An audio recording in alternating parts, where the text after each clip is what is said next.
Tai va, bet sakau, visi labai, žinai, nes tarsi biški ir bijai, nes jie, žinai, vyresni, jie ten turi tokių, žinai, savo sakių, bet jie labai ir dėkoja, ir tokie labai, tikrai viskas gerai. Tai va, štai buvo, jie dabar visą laiką moko. Ir čia nuo 10 ryto. Jo, nu jie dažniausiai dabar tas AVO, tai mano profesorius dirba ilgiau, dėl to, kad jisai 5 dienas tik dirba, o šita profesorė, jinai specialiai atvažiavo, sako, aš noriu būti visą laiką. Wow. Jo, aš sako, noriu būti nuo pat pradžių iki galo ir jinai ten, žinai, Vilnių važiuos, jinai taip čilina labai, žinai. Ir turėjom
And we are live.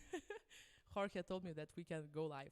So welcome everybody who is watching this live or watching the recorded version. This is Kaunas Piano Fest, and this is our second discussion about sports psychology in music. I love the title. I came up with it. And today we are with Rūta here. We are going to talk about how to reach your performance peak and how to live a healthy life as a musician, how to find balance between practice and rest, and how to build your self-confidence. So, welcome, Rūta. Hello, it is nice to be here and to talk about such an important things. I think so. So, I know that you don't want to talk about yourself, but one sentence. What do you do and why sports psychology? I'm working a lot with the sports, not only in psychology, but also in coaching, athletes coaching, and also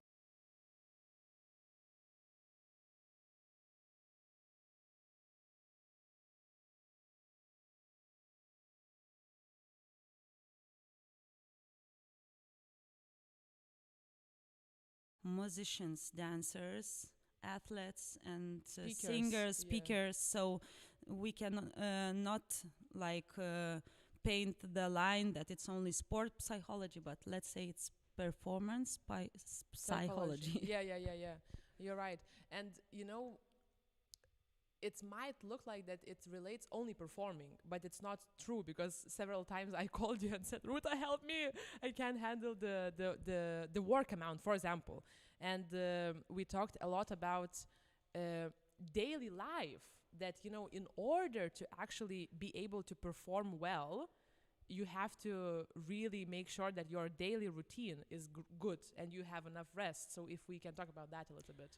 Yes, I think the main thing to say about that performance or Olympics or other competitions are just the easy part of all that work that you are doing in a daily life. And all the best athletes, for example, Bolt, he's saying that the race is the easy part. The hard part is to go every day and to train every day. For you, for the musicians, is to play every day for a few hours. This is the hardest part, to motivate yourself, to feel confidence, to be strict to yourself, like to your regime, and to be consistent. This is the hardest part, not to perform or to the race or to swim or to do. This is only, for example, for someone 10 seconds, for someone 3 minutes, for someone it's 20 minutes. So this is the really small part of your life. The hardest part is to do all the things every day.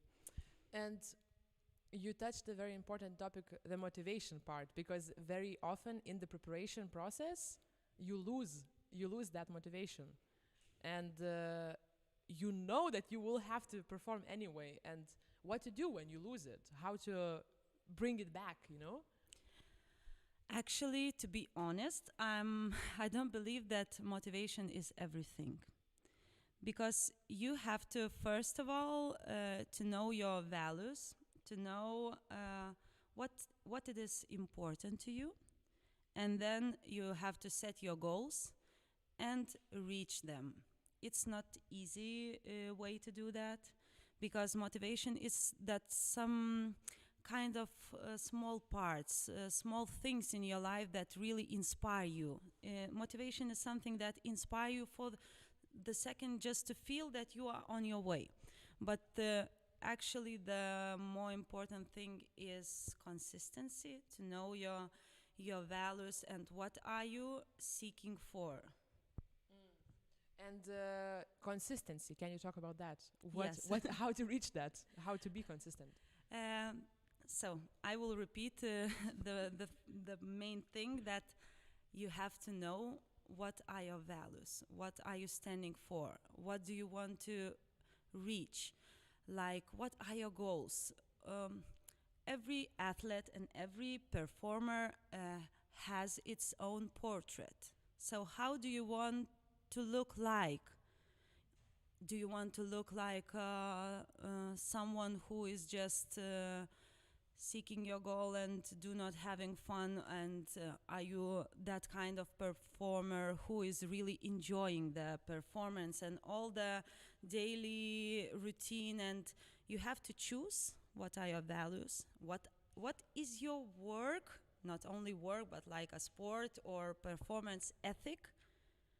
How do you show yourself to others and to yourself? When you know who you are and who you want to be, then it is easy to be consistent. Then you know that I will go this way because there are many ways to the same goal. We, for example, can reach Olympics in many ways.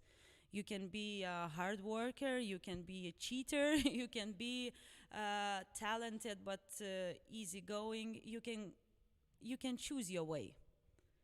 Yes, I remember we talked once about Olympics. You know, we had this. We were trying to compare a piano competition, let's say, with Olympics.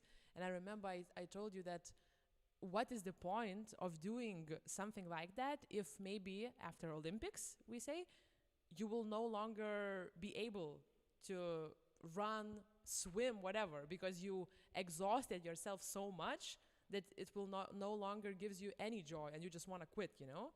And I often ask myself, because very often we as musicians, we work so hard that we start hating it. And I've heard so many stories that people just quit, you know, for 3 years, for 7 years. They stop playing because they just had a burnout. Yeah. So if we could talk about that rest and work balance, because we talked together and you said, Monika, it looks like you are never ever having rest. Even if I'm not touching the instrument, I'm constantly thinking about it. Yeah. So it is very important to have a goal, but you have to know that all your life is not about that one goal, and you have to reach it by the balance. No one is swimming all day long to reach the Olympics, or no one is playing all day and night long to reach something.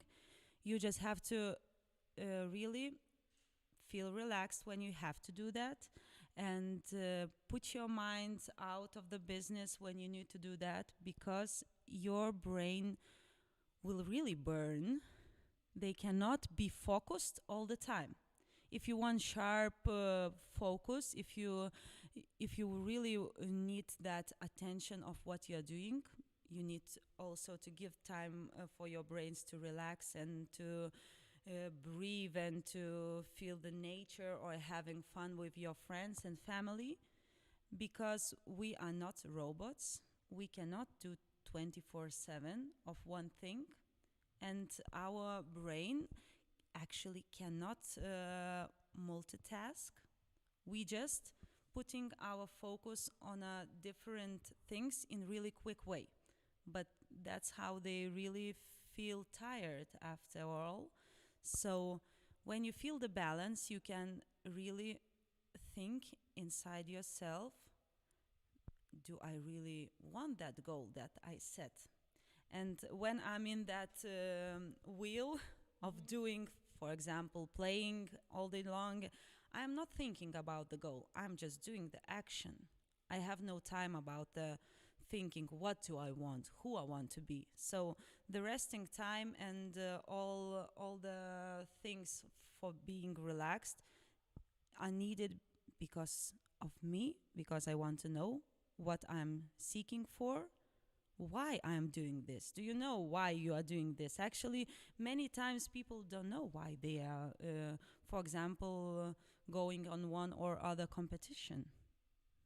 Because they feel maybe pressure from outside, which we talked Maybe. about. Yeah, that it sometimes is not about them, not about me. I can Yeah. talk about me. Yeah, very often you just do it because you feel that you need to do this. And why? Who is that one that make you feel that I need to do that? Actually, nobody can say you that, because you decided to seek that goal. Not your teacher, not your parents, not your husband, not your friends. And actually, that pressure that we feel is because we think that we need to do that for others. No, we are doing all the things for us because no one cares about others. Do you think now that, for example, other musicians really are interested what are your goals? For sure. And you are interested in other people's goals? No. That's the truth. We need to be fair with that thing because we are only one person that are really responsible for our goals, not our teachers, not our parents, not our friends. I am responsible for my goals, and I am not responsible for your goals. So you have to say that no one needs to do nothing about others. You reminded me, I think this is also relating to self-confidence, because you have to be self-confident to be able to tell yourself that I don't care what other think and I will do what I need to do. And I remember there is this composer, Ravel, who came from non-musical family, and his father was, I think, engineer, and his mother was hippie or something like that. She was really modern woman at the time, and he didn't know anything about composing, but his dad loved music, and he just started writing, and he was kicked out from the conservatory many times.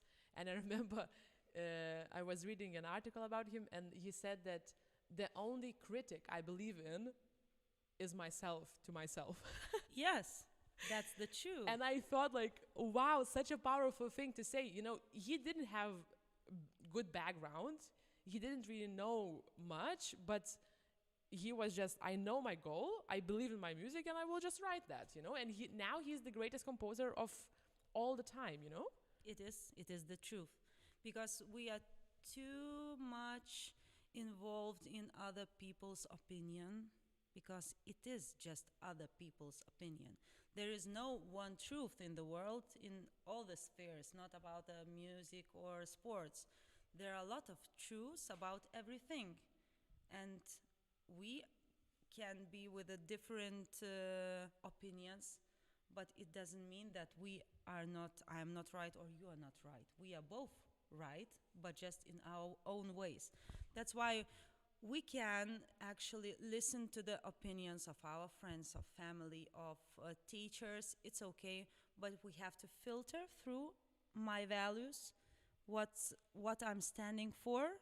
Is it right for me? Do I feel okay with that opinion?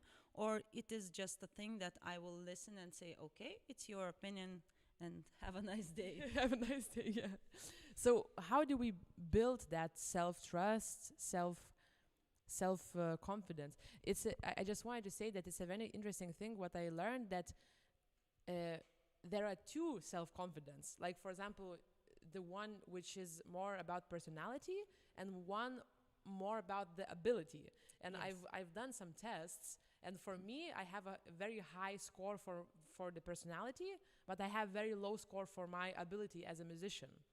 And I wonder, how do you build exactly that confidence, which relates your work, especially for performing people, performing artists, performing athletes?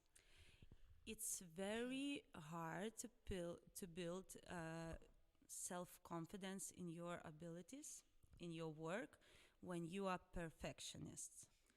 No. It's really hard to do that, because your self-confidence in this field is based on your skills and how do you feel in that skills. So if you are perfectionist, you think that you can do everything with no mistakes, but it's impossible. Sad but true, it's impossible. Sad but true. Because mistakes are the part of the learning. Only through mistakes we are really growing in our specific field, for example, sport or performance. And without mistakes, we are just staying in that comfort zone. Plateau, right? Yeah. So those who are really perfectionists, what it looks like in, for example, competition. They are not confident in their abilities, they are doing safe things. What is safe things? They are not playing as good as they can. They are just choosing the safe way to do the stuff. I think you know what I'm talking about. Yes, of course. We talked about that. I chose the safe. Because and then you lose the artistry. So this is the part of self-confidence that we lose because of being safe in a safe zone. We are doing just the basics and not more, just not to do the mistake. And self-confidence is getting bigger when you really let yourself to do the best. So it means letting yourself do mistakes. Yes, letting yourself do mistakes and learn from them. I never thought that self-confidence has something to do with mistakes. I always thought that self-confidence grows as you do less mistakes, not more mistakes. But I guess it's a different. You know, the main problem in all these fields, sports and performing, is because all the ratings and everything is based on results. Yeah. But this is not the right way. If I am, for example, competing in a Kaunas festival and I'm competing in a worldwide New York festival, and here I'm the first one and there I'm the 30, for example, if there's places or something like that, how we can compare the result? Being first here, it looks like it should be, I should feel like really better. I'm the first one, and there I'm the 30. Yeah. So what's the result? What's true, yeah. So I think it's the worst part of the sports and performance is the seeking only the results. Not to be better version of yourself, but to be first or third or to be in the 10th or to do all that stuff in the ratings. It's not about the ratings. You really have to enjoy what you are doing. And that's how you feel self-confidence. Because I'm doing what I want to do and what I can do. Not what is expected from me, from teachers or a jury in a competition or something like that. I am not seeking to result and to impress someone. I'm doing all my best to be better version of myself, that better than I was yesterday. And then I grow. And then I can do all my skills that I'm training every day. It's I can be really in a low self-confidence, but have a very good skills. For example, you can be very good in your trainings every day, but to be very bad in competitions. And this is the key why it is, because it is low self-esteem. Okay, but then what I think that sometimes people say that when you have competition, it's good motivator to get better. And if we are in the comfortable environment, you don't really get better. And can you actually reach that great level while just enjoying your life and enjoying your activity? I'm not talking about the competing, that it is bad to compete, but you have to stay consistent of who you want to be and what you want to reach. Because in many competitions, the musicians will not be the same. In one festival, you will have one group of people, in another group of people. They are very different, and we cannot compare them and compete at the same level. So you have to know your goals for that competition. It's interesting that even, I think, what's the biggest difference between sports and music is that in sports, you actually have the results. You know, so if you run faster, you are the first one because you ran the fastest from everyone. Yes. And then in music, it's very funny because, you know, you cannot really say that, okay, we're gonna give first prize for this person because he plays the fastest. And it's interesting that you say that almost like the same rules apply from music to sport, that even though you have the result, it shouldn't be your goal. In a way that, yes, the result is important, but it's more important how you feel about reaching that result. Yeah, because if you are only focused on your results, you said the truth. It's really important. It's really important part of the sport, the results, because that's how we rank and choose who is the winner.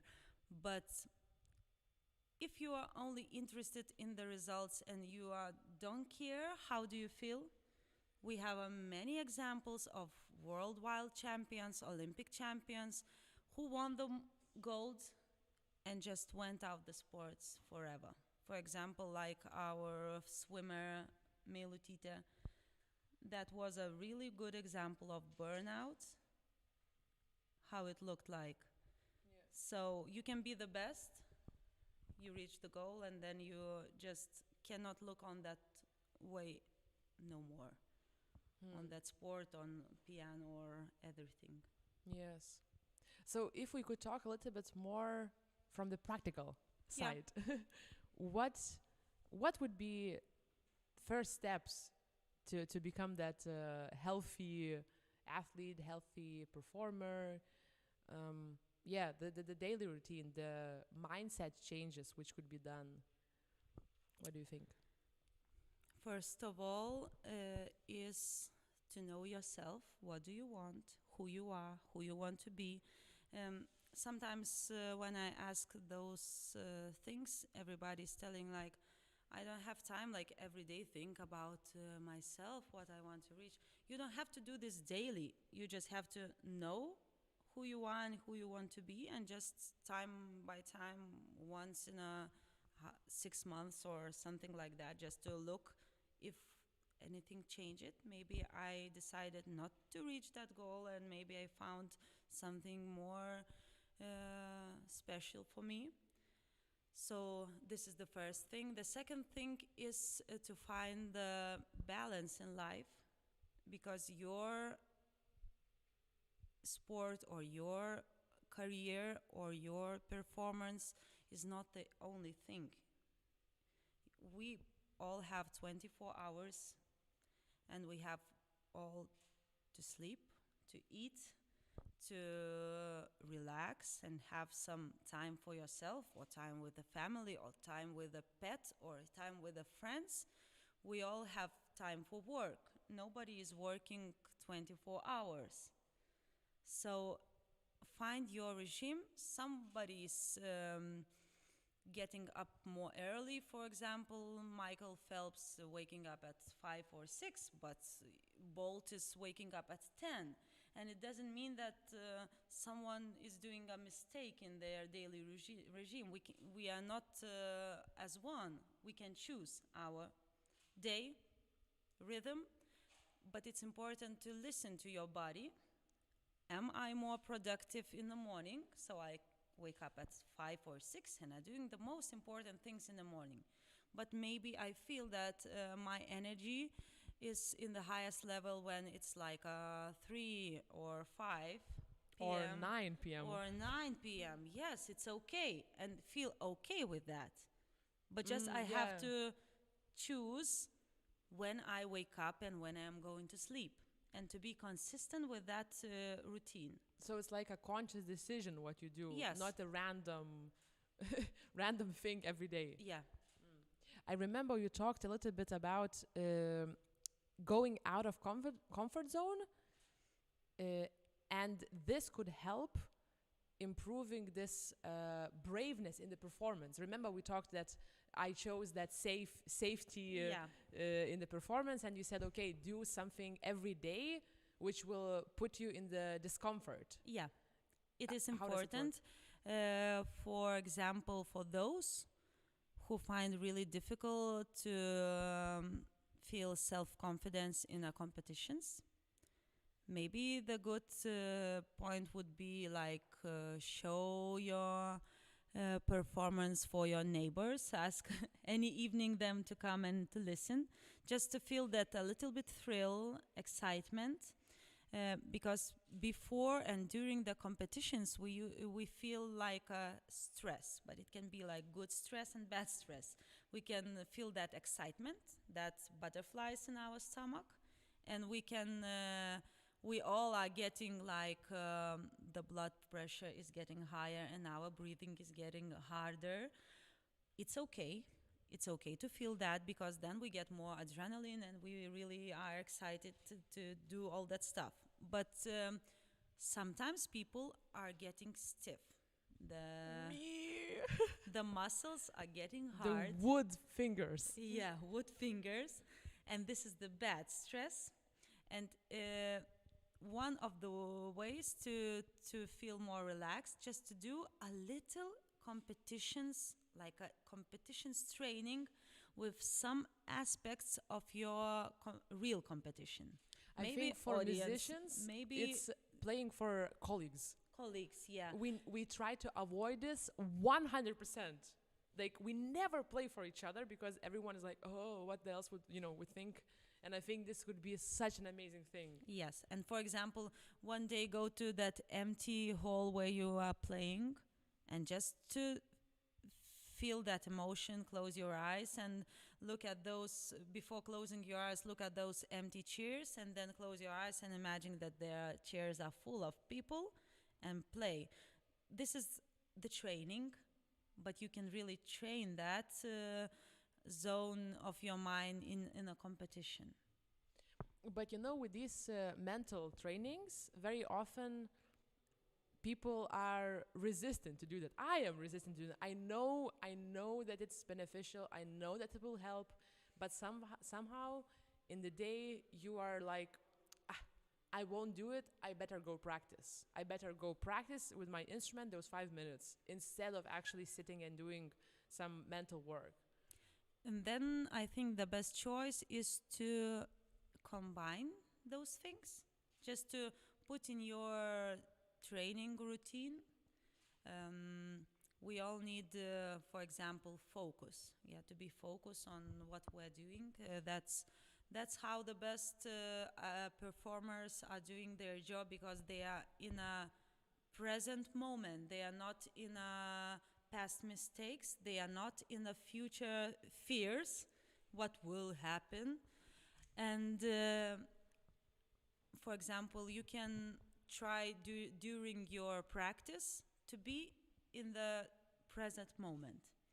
And for example, you said like 5 minutes or 10 minutes you are playing, so you are practicing, not doing some stuff for the mental training. You are practicing your daily work, but you are trying to be in a present moment. Or for example, just to put all your attention to your fingers and with no distraction of the streets and windows and colleague or whatever. So instead of just sitting and meditating, say, or doing visualization, you could do it consciously, just, for example, focusing on your fingers. It would also be beneficial as visualization, for example, right? Yes. Okay. And we also talked about anchoring yourself. I remember I had this quite bad performance, and then we talked and you said, do you do anchors? And I remember when we were analyzing that performance, I realized that sometimes when I'm on stage, I feel pressure that I have to start, that something is like, that I'm apologetic that I am on stage, and that's, okay, the time is already, like, people are watching, you just start playing, And and then you talked about anchoring yourself and giving this time, you own the stage Of for course. this 1 hour, so why would you feel pressure to start, So if you could talk about anchors a little bit. This is very popular among the athletes. For example, some tennis players are, before the matches, are putting the water bottles on the same order, on the same place all the time, and then they are going to in a match. Nadal. And Nadal is also doing this. Yes, and somebody is choosing like to put, for example, some hockey players are putting their all clothes on the same order all the time, not like one time I'm putting my right leg, another time they are doing everything on the same order. For example, the motocross star Rossi is talking with the motorcycle before the race, and this is his own way just to anchor himself, to be in the present moment, to concentrate on your goals, and it doesn't matter in which part of the world he is doing that. That motorcycle is the thing, the certain thing that he really can concentrate to. And the water bottle is the same in all over the world, and I can put it on some place and just to feel really, really concentrated on myself and to my goals and to feel the present moments. So for musicians, it can be like putting some close detail, or just to take your hairs to your back or to the side, or some things with your body that you can really use it in any part of the world. Don't use the things that are attached on the space, because you have competitions all over the world, not on the same room all the time. So you choose. Maybe somebody is just like touching the piano, or somebody is just doing 5 breathe in, breathe outs, or other ways just to feel in the present moments, to take your time, to concentrate your body, because when we meet in the place of competition, we can fall out in many pieces, because there are people, there are sounds, there are we smell the things, we hear the things, there are a lot of senses, and we lose ourselves in that space, in the stadium or in the place where we are playing, for example, competition. And when you are putting yourself the anchor, you just put yourself together, you're feeling ready, and you take your time just to do what you can do the best. Okay, so anything else you would like to add to our conversation? Anything you want to ask? What do I want to ask? I guess you know, we talked a lot about this doing things for yourself, and really, I mean, this is supposed to be about sports psychology, and you know, becoming better at your performance. But I very often feel that among musicians, we very often do things just because we need to do them, and not just because we want to do them. And I think from before we talked a little bit that about, you know, doing those competitions, and there is this part of prestige that if you are not doing them, you are feeling a little bit less than others, and therefore you kind of do them even though you don't want to do them. And it is a little bit true that probably people also look at you from a different angle if you've done certain amount, you know, if you prepared for Olympics, or say, and if you haven't, you know, and even though we say that no one cares about you, they still put you in boxes, you know? Yeah. So is there a way to be respected but doing what you love? You And talked not- about the composer, and I now remember one great sentence, that really those musicians who are very good in improvising, they are doing this because they did not go by rules. Actually, the best guitar players are not because they were learning the classical music, because they were playing, and they were gypsy, for example, and they were playing with all instruments they found in the family room and just experiment.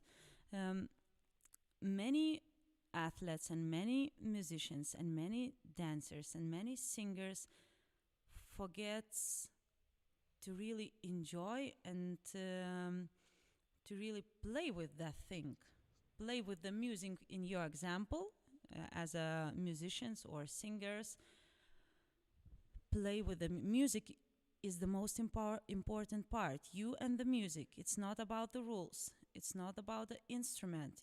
Do you feel the music that you are playing, or you are not? It's not about the technical things, because then it's easy part. I put the robot next to the piano and he can really put the perfect notes and be the best at recreating the music. But it's not about copy the music. No one will go to the concert of robots.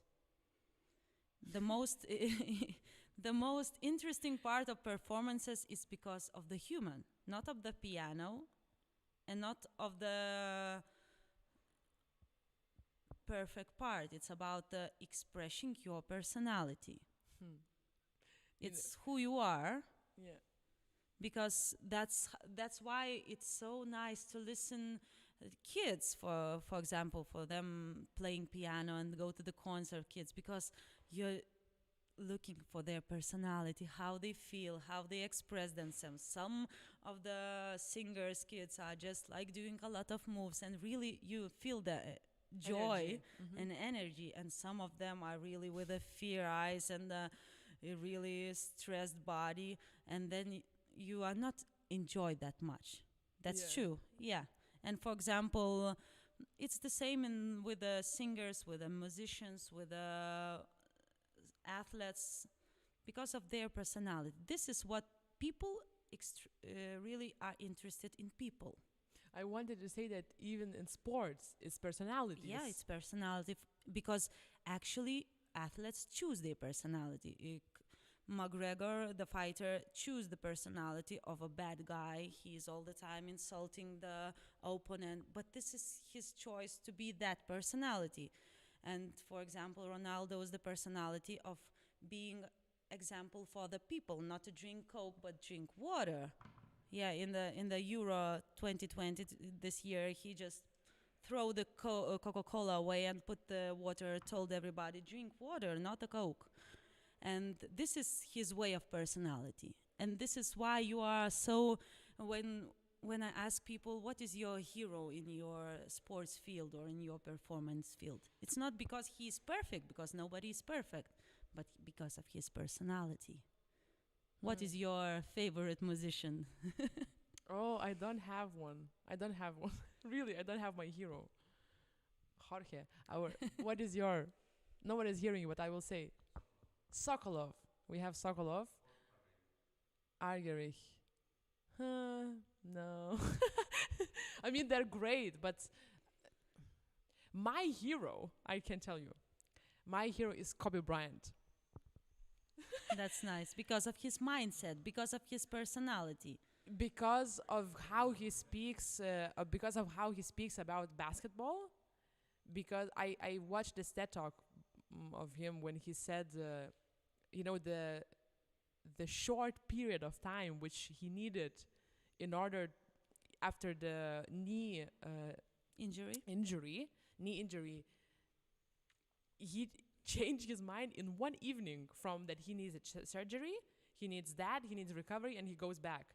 It took him 2 hours to make this decision, and I felt so inspired after hearing him, how he speaks about sports, and it's really like the personality. So for me, it's Kobe Bryant. Yeah, because we really enjoy watching people. We really enjoy feeling how they feel, because people are feeling empathy all the time. They are comparing themselves, or just likes the motions and so on. It's not about being perfect. He really was a great basketball player, but we cannot compare like he is better or not that good as Michael Jordan, because they are different. Yeah, they have different things. Yeah, where and for example, somebody loves LeBron James, somebody loves Stephen Curry, and it's okay. They are all the greatest athletes ever, the greatest versions of themselves. They are training a lot. All of them. We cannot say that, oh, he is just a talented one. No, they are working all hard. But what makes them special for you, it's Kobe Bryant, because of his personality, because he has really sparks in his eyes. He really enjoyed the game. He really wanted to be the better he was yesterday, and he really analyzed all the things. It's because of that passion. And if you're not feeling passion during your competition and your performance, this is the thing that you should really think about. Is it your passion or is it not? Maybe your passion is to go to photography. And then, if it's not your passion, why you are doing this? Because your eyes should be like really sparkling. Yeah. I remember talking about Kobe Bryant as well, what he did after that knee injury. He couldn't jump as high anymore.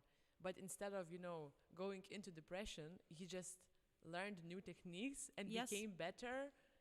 I mean, he still was on the same level only by doing something different. And I thought this was just amazing because I think when I watched that TED Talk, it was when I had a hand injury or something like that.